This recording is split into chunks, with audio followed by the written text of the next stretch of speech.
Welcome to the blind zone. What is a blind zone, you say? It's something that happens that you never saw coming, or it's something that you refuse to see that was right in front of your face. And today, I'm just the disembodied voice because we're doing this a couple states away thanks to technology. And today, I'm going to introduce you to somebody who I've known for a really long time, and he has invited us into his woodworking shop. So his name is Tim, and I've asked if he would give a brief synopsis of who he is and how we know each other. And then we're going to launch into today's topic, the blind zone on woodworking. So Tim, take it away.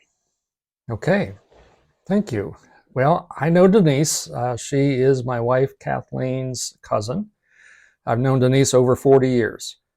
So even before we were married, I met Denise and spent some time. So we understand each other, I think, pretty well. And just looking forward to the opportunity to talk to you today. Um, a little bit about myself. On graduating from college, I had a mechanical engineering degree and went into that and had a successful career. And after 39 years, decided to retire and have some fun time doing woodworking, something I've done throughout my adult life. I've done little things here and there. And about the time I retired, uh, working with my brother, who is also a woodworker, he's a full-time naturalist at a local park. And he had the idea of carving wood spirits and hanging them on the trails of the park as an interest item. And he showed me some of the things that he did, and maybe I'd be interested. And of course, I tried that and looked at a few YouTube videos, and I was hooked. So here we are 3 years later. I've been carving just a little over 3 years, and I just love it. It gives me some things to do in my spare time, and I can make fun things for people. Well, and I also have to brag on you that I am the recipient of your Christmas ornaments that you've been doing now for 40, how many years? 45, 46? Yeah, I think this year was 46. That's what I thought. And so I've been the recipient of those. And every year it's just like, Kathleen has to say, no, don't say what it is. And I can't wait till I get it in my hands. And it's the first thing that goes on my tree. Nothing else goes on there until I get that ornament in the mail. So that's super fun. And I know, all the people who are recipients of that are, very appreciative. Now, I do have to tell a funny story. My sister saw you on Facebook, and she had commented to me that what you had was just, they were beautiful crawfish.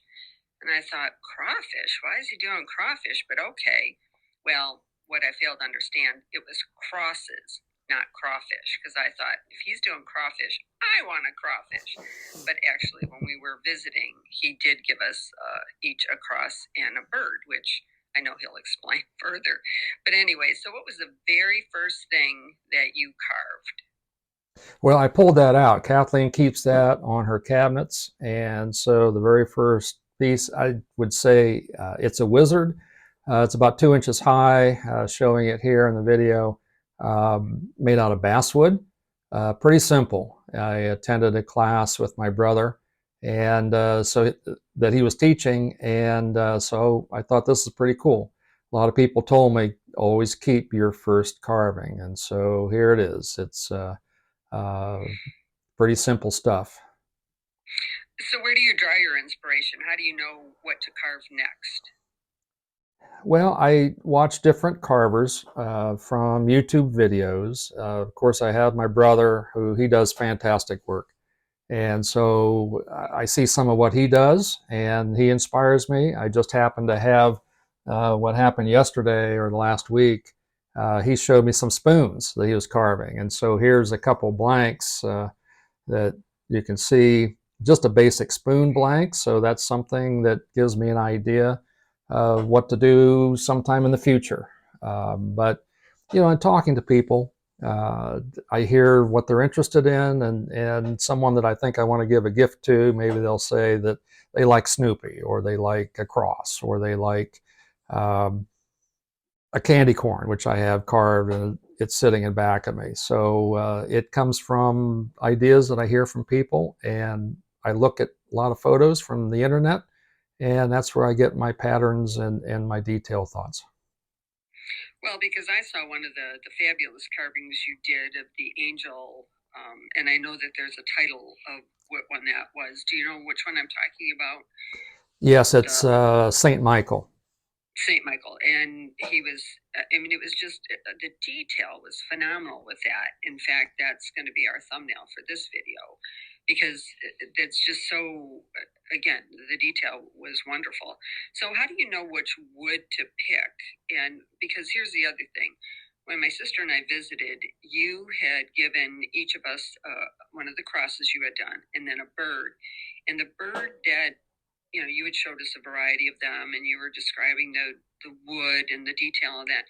And the bird I picked, he had, I think it was like a wormhole or something under his neck, and I was really intrigued by that because you took the flaw in the wood and turned it into part of the artistic venue of the bird itself. So, how do you pick the wood for these projects?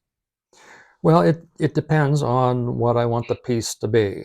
If I want, and I've got some samples here of basswood, if I want to end up with like this little gnome, uh, so I want something that's easy to carve, which is basswood. It's lightweight, the grain is tight, and it holds detail. And so I just take a block of wood. So this is about 1.5 inch square, about 4 inches high, and it's simple to carve, and I can get the design that I want pretty quickly. If I have a branch, and I have many branches, and I want to make maybe a Harry Potter wand, well, I have a stick, and I think this is mulberry, and it's about 18 inches long. Well, I can take that stick and turn it into a Harry Potter wand like this one that is not, I guess it's finished, but the wood kind of tells me what it wants to be. And so that's where the design comes from. So, Denise, it depends on what I want the outcome to be, the kind of wood that I select. Um, One of the carvings that I made, this is a piece of basswood, it's a log, and I wanted to make what I would call a wood spirit. And what's interesting about this is that it has a large knot on the front, so you have to design around that, carve around it, but on the back, there's a large opening, and where it had a big knot, and when I cleaned it out, now I have a hole through this piece. So here's a piece of log that was disturbed. It was rotted and partially, but I wanted to make something out of it, and I've got this pretty neat looking wood spirit.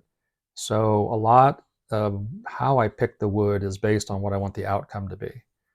So if I want Wow. And something what's more the largest natural, piece you've ever done? oh, the largest piece probably is a walking stick. Made one for a family member last year, and so the carving on the walking stick is probably 18 inches high. It's kind of a wizard face. So between the hair and the beard that wrapped around down the shank of the walking stick, that's probably the largest piece I've made.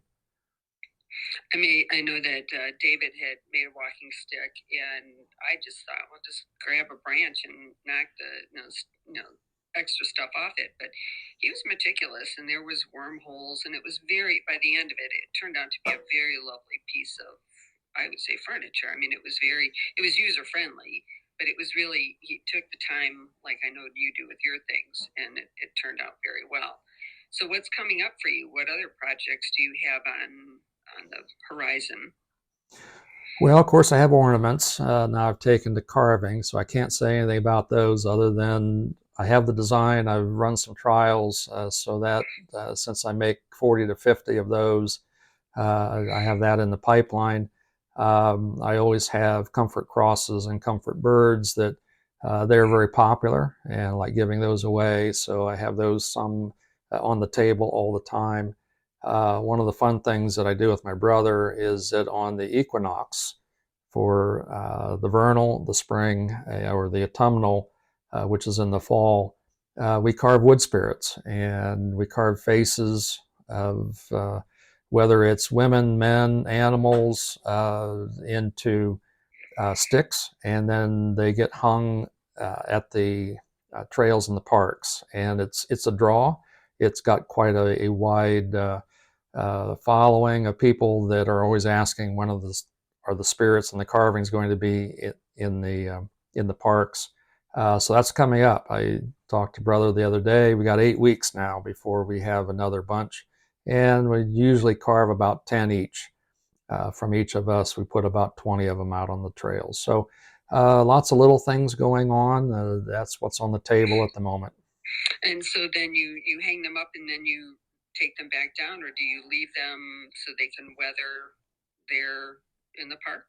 Yeah, what's really neat about it, and again, brother came up with this idea that they're hung just off the trail, so within 10 to 20 feet of the trail, and they're hung such that little people can see them. And the idea is that if you find one, you can either keep it as a keepsake, or you can relocate it. You can take it down from where it is and put it on a different trail for someone else to find, or you can just take a photo of it and leave it there for other people to see. And generally, people take them. I And was gonna say, I think this is a no-brainer, but okay. yeah, I can and see a few people relocating them so somebody else has the fun of finding them, but I would think most people are like, "Look what I found," and they take it away.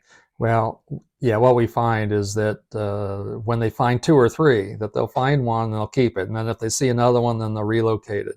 But now on Facebook, where he posts it, he gets over 1,000 reactions. That when he says, "Okay, be on the lookout, they're coming," people flock to the parks, and which is genius on his part, because now he gets extra traffic going through the trails, and that's what they need. Well, now I know that I saw on Facebook that one of the parks nearest you had some severe damage thanks to a bad storm that blew through there. So, what do you do with all that extra wood that falls down naturally? Do you get to reuse that, or how does that come into play? Well, yeah, and so I'm going to stand up here for a moment, and I'm going to ask Kathleen if she would get a carving off the door that's nearby. But I'll grab one that I have hanging here.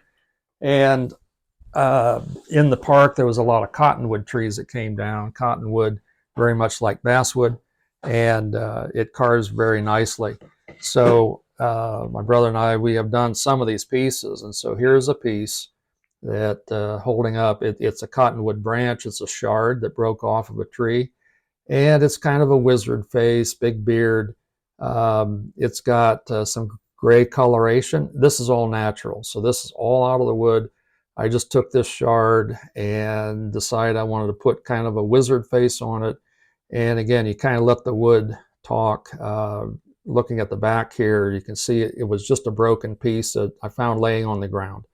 So we repurposed this. Another piece that kind of another wizard wood spirit shape.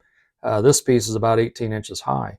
Again, it's cottonwood. It carves very nicely, and this was alive when I picked it up. It had been laying on the ground just about a week or so, and we've repurposed this. I know that brother has taken some and carved and then put the date and time on. And they have been very popular as giveaways at the park for people that they bring in. And of course, they're looking for donors and such. So we have been able to repurpose some of that wood that came out of the trees that were damaged. So, what kind of trees do grow down there besides the cottonwood? What other kind of trees are in your area? I'm not real familiar. Yeah, in the parks, the two main parks that I do a lot of volunteering at, um, one has a lot of wet areas. So sycamore, cottonwood, they love wet feet. They love the wet soil. In the other park, it also has some wet areas, but they also have dry. So there's oak, hickory, sassafras. So there's quite a variety of trees, maples, and then some that you don't see as much, pawpaw. There are a lot of pawpaw in that area. So depending on your location, whether there's kind of a wetlands around, there's a certain type of tree that goes into that likes wet, and others that like dry. Then you're going to find oaks, hickories, ash, that type of thing. Mm-hmm. So I know that you have a lot of tools, a lot of carving and stuff. So if you could briefly describe, now you find a piece of wood, you decide what you're going to do with it. Can you talk us through how you work with that until you get to the end product? Oh yeah, and in fact, I'm going to stand up again because I have a piece here. I call this a study stick, and it was for my education. But we do some classes, my brother and I, we do some carving classes here locally. And so I decided, in order to show people how to make a face, for example, either a wood spirit or a wizard, I have a piece of ash, or I'm sorry, it's aspen, and it's about 1.5 inches diameter. And so what you see here, it's about 15 inches long. And so it's just round. It has pretty thick bark, but the bark will stay on this stick. It's the type of wood and when it was cut. But I've drawn on a face. And so my target face, you can see the nose, the mustache, a little bit of beard. You can see the eyebrows. And then the next step, then I've started to lay out the nose. And so when you do a face like this, you start with the nose that centers everything else around it, and you run your proportions from there. So I've carved in just the rough nose, and it's just that. It's rough so far. You can still see eyebrows, the markings, the mustache, and where I'm headed. In the next piece, now the eyebrows have been defined, the eye sockets better defined, the mustache is laid out.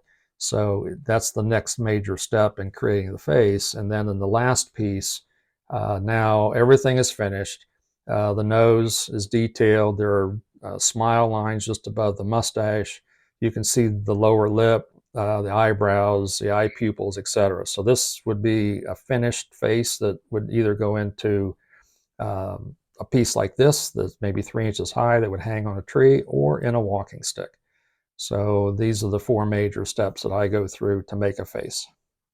Okay, and so how do you finish your wood then? Do you I don't know, I don't want to say varnish or polyethylene or whatever it is, or what is it that you do to I think that if you hang it in the trees, I don't know so much that you want to preserve, but what do you do for when you're giving people stuff?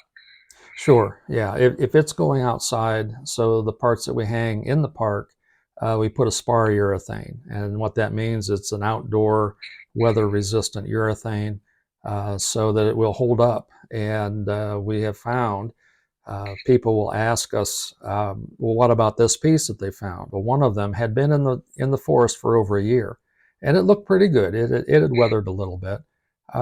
So if it's something that goes outside, it'll have a nice weather resistant coating. If it's something like these other pieces I've shown, I have another piece here which is a wood spirit, I'd call it. It's a man's face that's carved into a stick and has knots on the side. But this is a sample that I've decided to keep because it's pretty unique for what I've done. With this, I put just a basic oil base, boiled linseed oil. Put that down as a base, and then I'll cover it with a wax coating. I do have something here that's painted.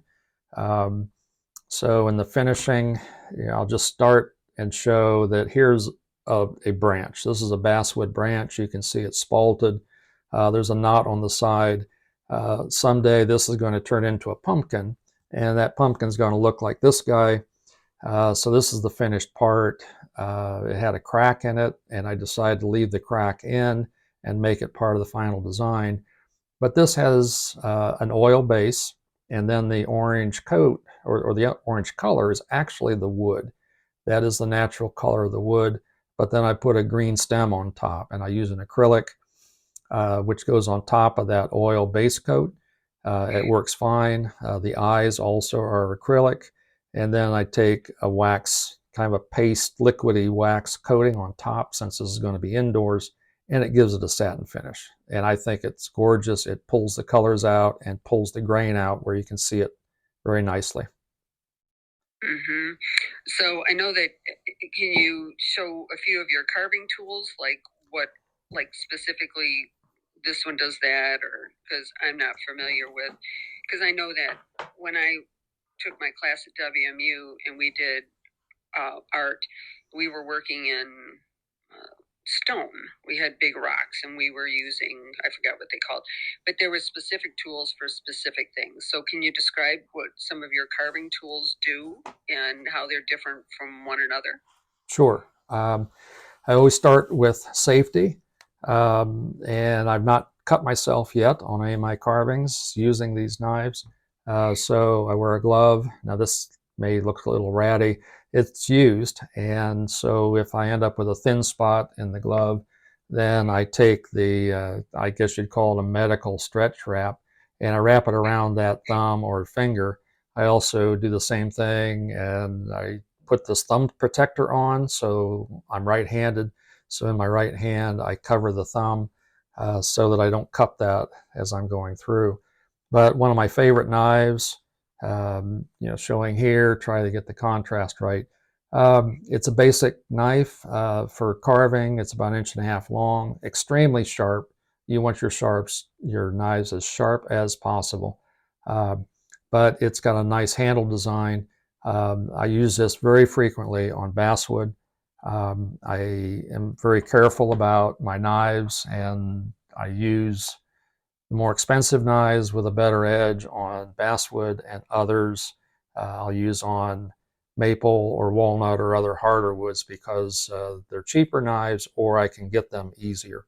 Here's another knife, slightly different handle design. I use this primarily for harder woods, anything that is not basswood. Again, because these knives pretty available and pretty reasonably cost.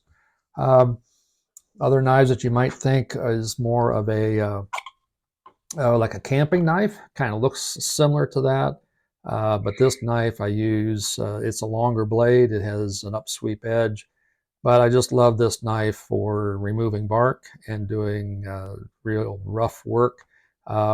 It handles nicely, and it's of a size that I can do big stuff pretty quickly. So those are knives. I also use what's called a gouge. Um, some people may call them veiners because you cut like a real thin line. But here, this is a palm gouge. It's 8 millimeter wide. It's a specific curve, but you use this to cut grooves in the wood. So whether you're cutting a nose or an eye or lines of hair in a walking stick, you'd use a gouge like this, and it will quickly put grooves in where a knife, you're going to shave it or you're going to cut lines that are a deep cut. Wow, that I mean, because you know, one tool doesn't do all. So I know that because the harder woods, it's like other tools. When you're using a harder substance, you have to, that'll dull it pretty quickly. So, I can see why you would want something that you could replace a little easier. So, were you always artistic? Because, I can't draw a stick figure, so I would never be able to, do carving. So, were you artistic other in other avenues as well? Well, I've never considered myself to be artistic. Being an engineer, people like to think that engineers are very black and white and conservative, and you know can't speak, can't write. I've also been That called is not true. well. When you're in the engineering field and you're around people like that, that's the stereotype that comes out. Okay. Okay. Um, and you married an engineer, so you know a lot Yeah, about yeah, that. yeah. That's Um, why I had to laugh because it's like, oh no. yeah, well, and I've also been called kind of the non-engineer engineer, but artistic. I wouldn't say that I'm artistic. I have been surprised at being able to take things like St. Michael. I had the request to do this for a friend. It was a special end use, and she said, "Can you do that?" Well, I have no idea. So I looked online at a lot of photographs and picked something that I thought that I could carve based on the image.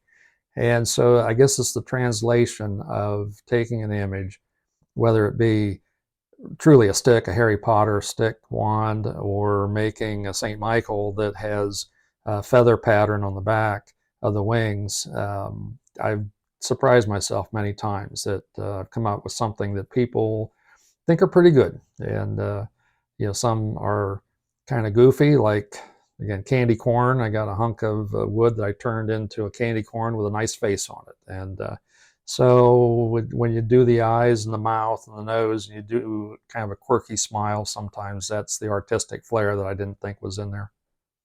Well, because I know that what Michelangelo said, when I look at a piece of granite, I don't know what's in there until I start to carve, and it sounds like that. You look at your wood and you're like, what are you supposed to be? And then I think it feels like that from the inside, and then it comes out. You bring out the best of that wood because of something you interpreted with, like you said, the crack. Well, I'll help make this part of that, or I'll showcase this part. Like you did with my bird, my comfort bird, with the hole, just under his head. That's really special to me because I feel it's like, well, that's the imperfections of life, and that makes this bird unique. And I think that speaks to pretty much all of us. So, what's going to be your if you had to say my favorite thing to carve is, what would it be?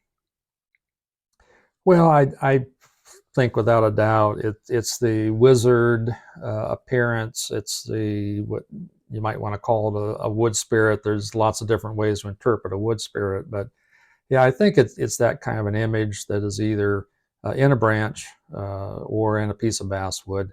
I have carved some lots of little fellows that I would call a woodsman or a wizard. Some people start, they do a lot of Santa Claus, and I'm not a fan of Santa Claus as a carving because everybody does them. I prefer a woodsman, and so that's the kind of image that I like to do. Been doing some gnomes here lately. They have been an interesting offshoot of some of this other work that I've done. Um, but So, certainly a about how long wizard. I know you have the simpler things, you call them simpler things. So, about how long do some of these projects take? Well, my latest guy that's not finished, you've seen this before, is a little gnome. Um, Big hat, big nose. You can't see his eyes. He's about 3.5 inches high. I think it's an inch and a half square to begin. And to this point, I probably have about an hour and a half in this piece. By the time he's done, probably 2 to 3 hours, plus a little bit of painting. So I've gone from taking a day, maybe 4 to 6 hours to make one of those guys, to now I'm probably down to about 2 hours. Some of the wood spirit type of carvings, and again, I've shown this one earlier. This is the face in the branch. It's about an inch and a half diameter, 3 inches high. To get this level of detail, probably 2 to 3 hours. If I'm doing something simple like my original carving, it's about 45 minutes to an hour. So I have gotten better at that. Wow, that's. But again, so how long did the Saint Michael piece take you? Oh my, that probably 18 to 20 hours. And even that, because I've seen the intricacy of that, and I would have thought that that would have been, a lot longer. But I guess that's just to the fact that you've been doing this long enough that you can, what's expected and how to, I don't want to say cut corners because that's not what you do, but you just understand the process and the flow so much better. So that helps, cut down on the time consumption, I'm sure. Well, yeah, and having learning how to make a sharp knife. It took a while to get on to what a sharp knife meant. So having the right tools, I never thought that two different knives would cut differently if they look the same, feel the same, but they can. I've got one knife that it's just an amazing knife for cutting across grain, and it's the only one I have that'll do that. So sometimes the tool does make a big difference with regard to how does it cut, but it's practice, and I try to carve every day. I don't get there, but you just have to keep doing it, and you teach yourself new tricks on how to cut, where not to cut, and so that's how you get better. Well, because I know that my husband was a big fan of, you have to have the right tool for the right job. And even if he had something that was sort of similar but not quite right, man, that wasn't going to make it. He always had to find the right tool for the right job, and I applaud that because you can appreciate and it makes the job so much easier when you're working with the right tools and understanding what they are and how they can make your work better in the long run. Yes, I agree. There's no reason to skim. Anyway, so as we wrap this up, other than, is there anything else you would like to share with us on your woodworking knowledge that I'm sure the viewers will find interesting? Well, I guess if anyone is interested in starting, um, really, you just need a knife. We get a basic knife, wood carving knife. They're available lots of places. Amazon, I probably buy over 50% of my goods on Amazon. So a knife and a gouge. A knife can be simple, an inch and a half long, a gouge, a U-shaped gouge that's maybe a quarter inch in width. Get a glove, get two gloves. Make sure that you don't cut yourself. You need a means to sharpen it, which is a leather belt. Simply stropping. If someone knows about straight razors and shaving from times past, that you need that. You need to keep your knife sharp every few minutes, and get a nice piece of basswood. And so, for an investment probably less than $50, you could watch a couple YouTube videos on carving, and you can start making things.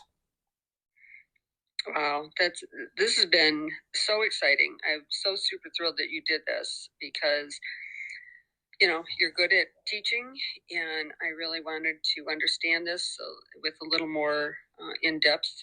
And so you provided that for me today. So again, I thank you for coming on the Blind Zone. And I don't know what's happening next on the Blind Zone. I have a couple things in the works, but for today, Tim, thank you very much. And we'll see you next time on the Blind Zone. Okay, you're welcome.